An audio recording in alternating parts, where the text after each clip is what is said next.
All right, so maybe you've been thinking about making the move to San Diego, but specifically the Chula Vista area. Maybe you're wondering what it's like. Well, in this video, I'm going to cover all the basics of what you can expect if you live in Chula Vista, California.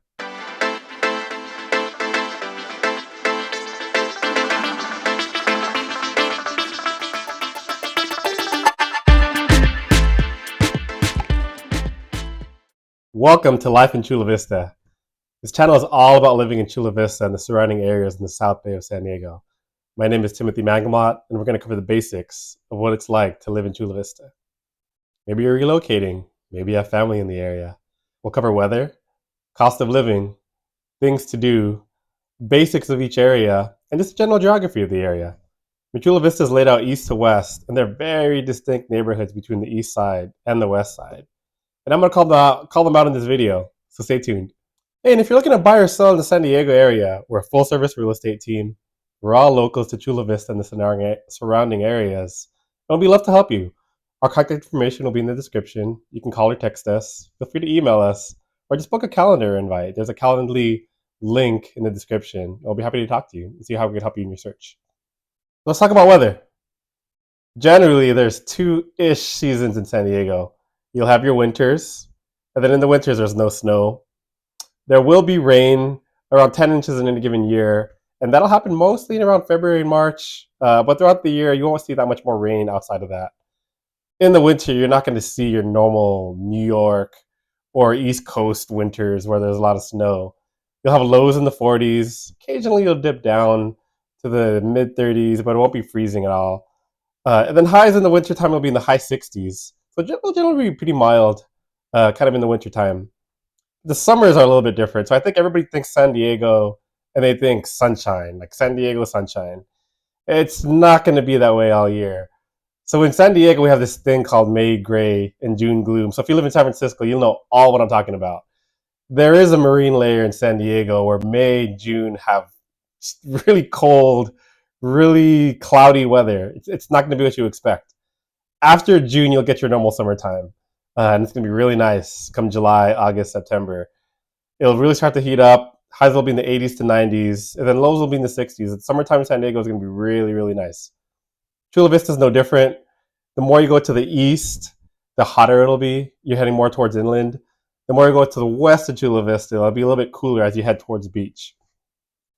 Chula Vista really is a weird area in terms of how it's spread out geographically. It goes east to west, and so you'll see kind of not two different weather patterns, but you will notice that it is hotter in inland Chula Vista on the east side than it is on the west side. All right, let's get into cost of living. So Chula Vista has become somewhat more expensive over the last few years, especially as folks moved away from the Bay Area in California and other areas and moved to sunny San Diego. You'll find though that Chula Vista is pretty reasonably priced comparatively speaking to San Diego and just the surrounding areas, particularly to the north.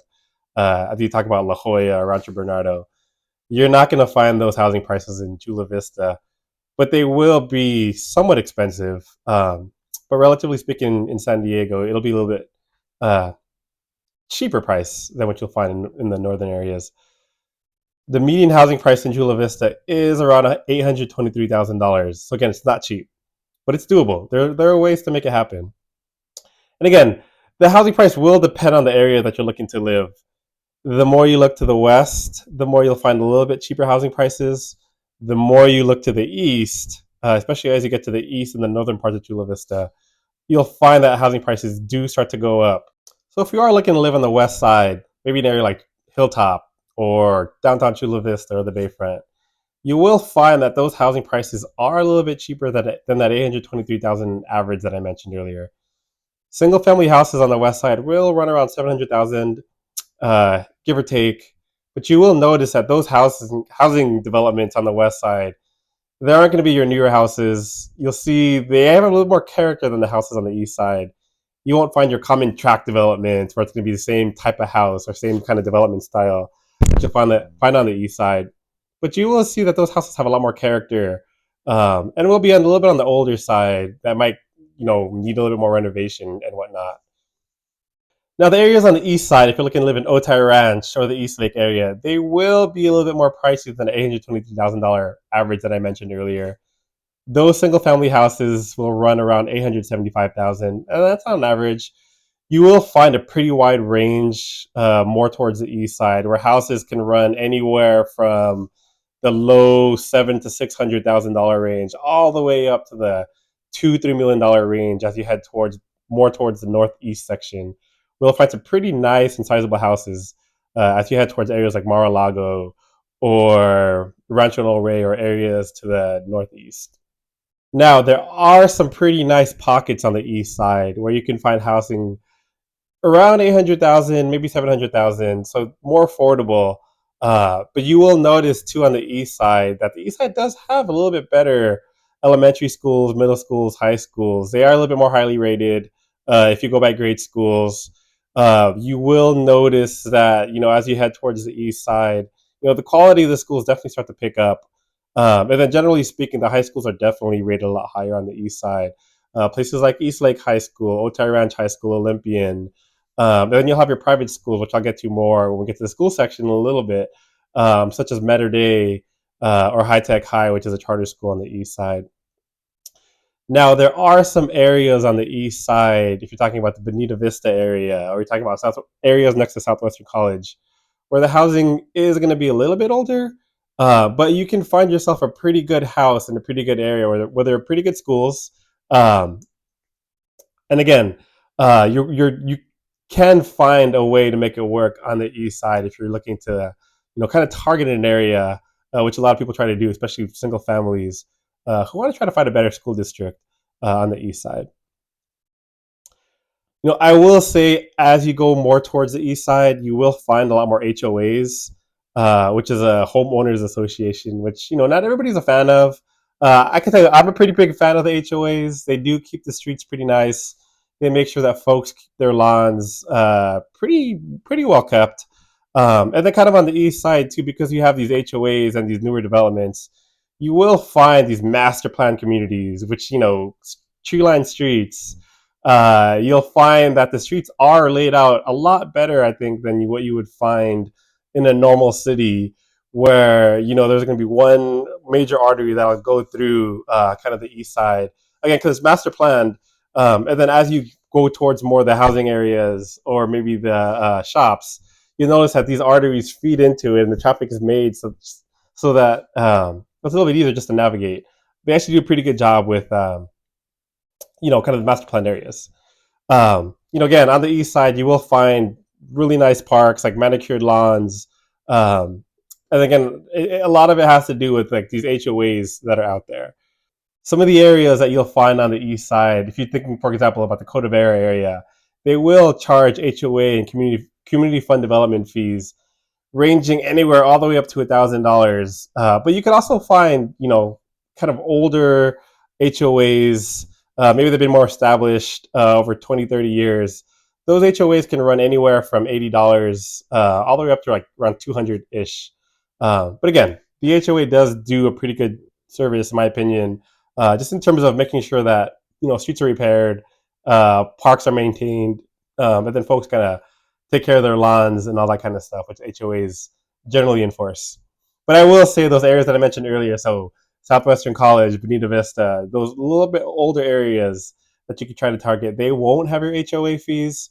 And again, you could find some pretty good nice pockets like that where a little bit cheaper houses, a lot less HOA fees. Now, let's talk about renting in Chula Vista. So, the average rent in Chula Vista will run around $2,500. That's for about 870 square feet. If you're looking to live on the east side, that rent will go up. You're looking more around $3,100. Depending on the area, you will find some pretty nice townhomes, some condos on the east side. As you head more towards the far east, if you think about the East Lake Vistas community, there aren't very many apartments on that east side. There is one kind of to the southeast, which is a little smaller one. And then as you head more towards the west side, kind of towards the middle of the east side of Chula Vista, you will see a lot more kind of developments where you'll see housing in combination with townhomes, condos, and you can find some pretty nice apartments there. And again, on the east side, it will range at about $3,100 per month if you're looking for around 800, 900 square feet. Now, If you're looking to live on the west side, that will get a little bit lower and a little bit more affordable. Looking at $2,200 a month, and that varies. There's certainly more amenities I think you'll find kind of on the east side with more pools, more gyms that come along with the rental property, as opposed to the west side where you'll find your more kind of older apartments and condos where you might not have as many amenities as you'll find on the east side.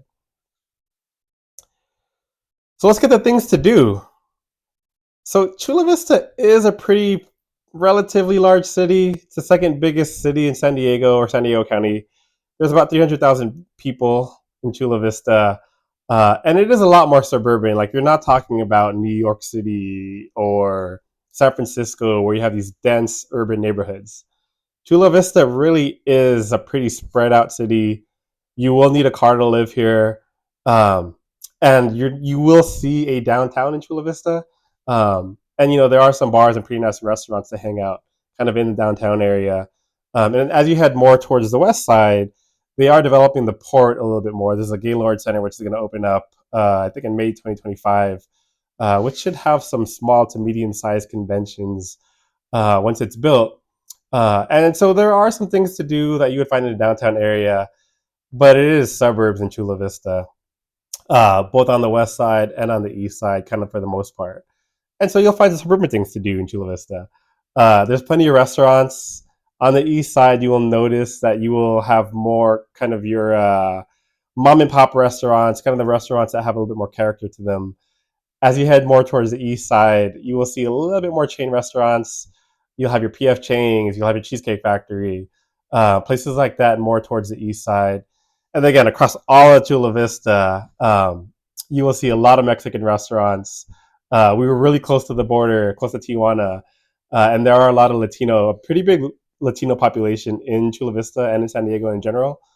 And so you'll see there is a lot of Mexican food that kind of caters to that.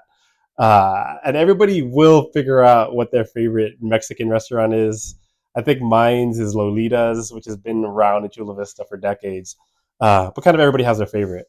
All right, other things to do in Chula Vista. So there is a casino in Chula Vista, believe it or not, 7 Mile Casino. You'll find that more towards the west side, kind of more towards the downtown area and the Bayfront.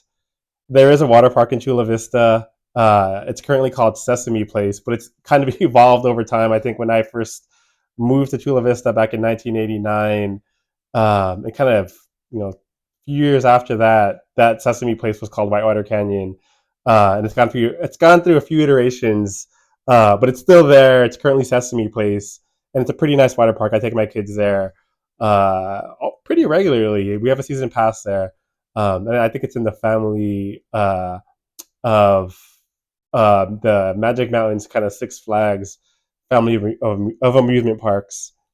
Malls in Chula Vista. So there are two malls in Chula Vista. On the east side, there's Otay Ranch Town Center, which has a Macy's, it has an AMC, it has a lot of those chain restaurants that I mentioned. So the PF Chang's, the Cheesecake Factories, Savoy. There's a lot of nice places kind of on that mall on the east side. And then on the west side, there's Chula Vista Center, which is also a pretty nice mall. They're both outdoors. They both have AMC's. On the west side, you'll see a BJ's there, and that mall's kind of been around for a while. But it was pretty recently renovated, and they're both nice, kind of in their own rights. So kind of on the east side and the west side, you will see your two big malls. There's also Plaza Bonita, which isn't technically in Chula Vista proper. It's actually located in Bonita. But Chula Vista is a mall that I've been going to ever since I was a kid. And it's a pretty big mall. That's the only one that's indoors. Those two that I mentioned earlier are outdoor malls. Uh, but Plaza Bonita has your big food court, which you'll see in a normal mall. Kind of those other two don't really have big food courts like that. And then the Plaza Bonita area, kind of, I would say, is kind of the main mall, in both, between the three different malls that I mentioned. And it'll have your kind of robust mall that you would expect, which would include, oddly, your Targets nowadays, in addition to your Korean barbecue restaurant, which they have in there, and then just your normal mall type things. Um, Again, on the west side, I did mention the Gaylord Pacific Resort and Convention Center, set to open here in May 2025. Again, that's going to be on the west side. It's meant to house kind of your small to medium sized conventions. In downtown San Diego, you do have the big convention center. So, as I understand it, kind of more towards that, what the west side, they are trying to attract more of the small to medium sized conventions that maybe they don't want to fit um, within San Diego City, or within downtown San Diego. Um, there is also supposed to be a pretty nice steakhouse that's going to be built in that Gaylord Pacific Resort, which I happen to be looking forward to. Um, and the kind of other things to do. There is an innovation district that they're building on the east side of Chula Vista, kind of on the southeastern portion, which is going to be pretty new. It's supposed to be kind of a educational facility. I think that's supposed to house um, some university. I think San Diego State will have a branch over there on the southwestern side. Um, and then you can look for that area to develop even more as they're looking to make it more of a little bit more of a college town. Again, it's an innovation district, so they are building that out a lot more, kind of on the southwestern side. Um, Festivals. So again, I mentioned that Chula Vista, it really is a suburban town, and so you will find your fair share of festivals in Chula Vista. I really like them. You'll find South Bay Earth Day, which is kind of your renewable Earth Day within Chula Vista. It's pretty big. Uh, Chula Vista has a lemon festival. It's a pretty big festival that's usually in downtown. Chula Vista used to have, I think it might still have a pretty large lemon farm within the city. Fourth of July is a pretty big festival within Chula Vista, and there's a lot of just different celebrations throughout the community. And then also depending on where you live, you will find a lot of different community specific festivals within Chula Vista. So let's talk about traffic. So I mentioned earlier, you will need a car if you live in Chula Vista or just in San Diego in general. Maybe you could get away with a car if you without a car if you live in downtown San Diego. But outside of that, I really do think you'll need a car. Again, Chula Vista is pretty sprawled out. Um, it's meant to drive. Even though we have bike lanes in Chula Vista, you'll find that kind of taking a bike will take you a long time to bike, and you won't have your protected bike lanes as you'll find within San Francisco or New York. Um, there is some public transit within Chula Vista. So on the areas on the east side, and then heading towards downtown, you will find a bus rapid transit that will take you to downtown Chula Vista and to the northern areas. There is some light rail more towards the west side of Chula Vista, um, that will take you all the way up to La Jolla. I've done it before. I have also lived in San Francisco, where the light rail I think is extremely good. It is not like that in San Diego. It will take you a really long time to get from Chula Vista to downtown La Jolla, and kind of the areas to the north.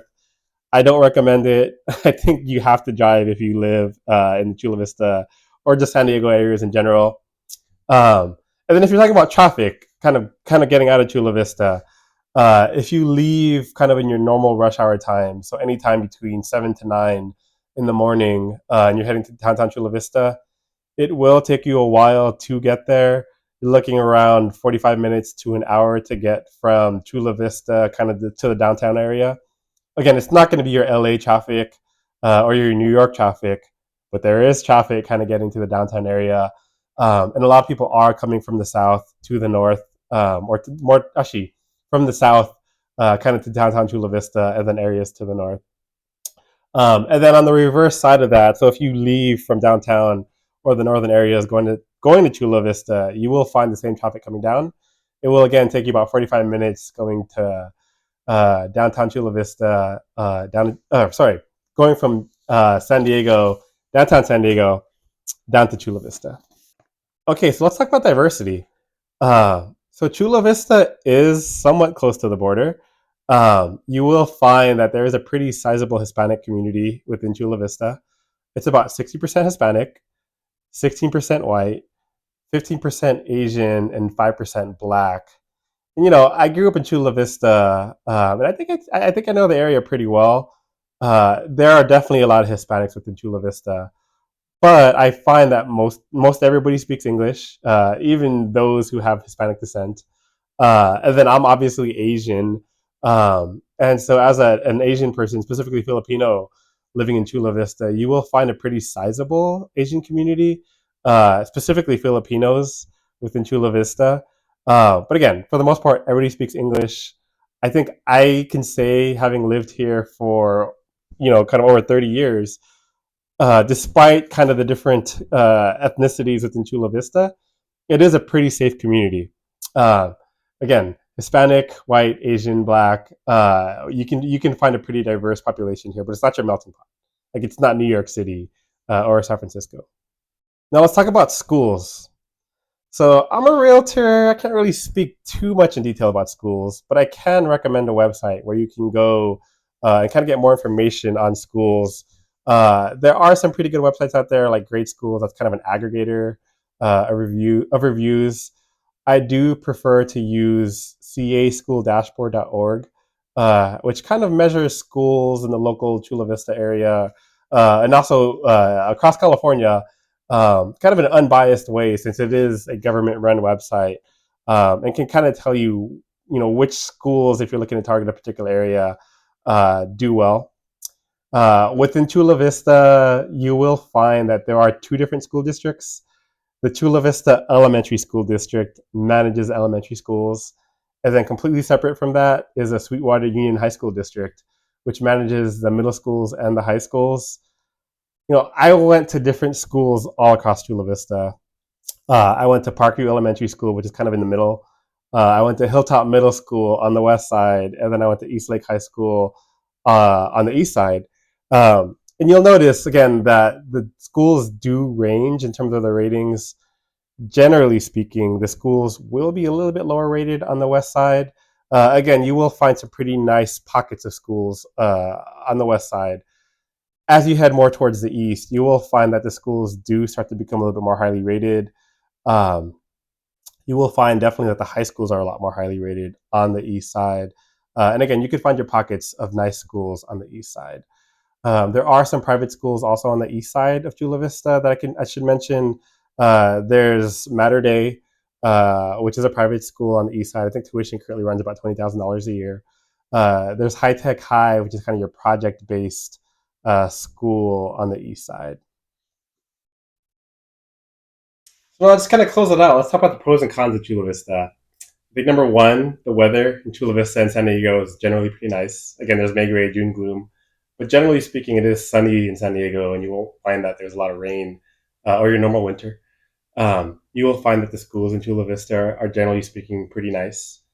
Cost of living in Chula Vista, generally speaking, if you want to move to the San Diego area, you will find that it's a little bit cheaper to live in Chula Vista. And you will notice that it's pretty nice.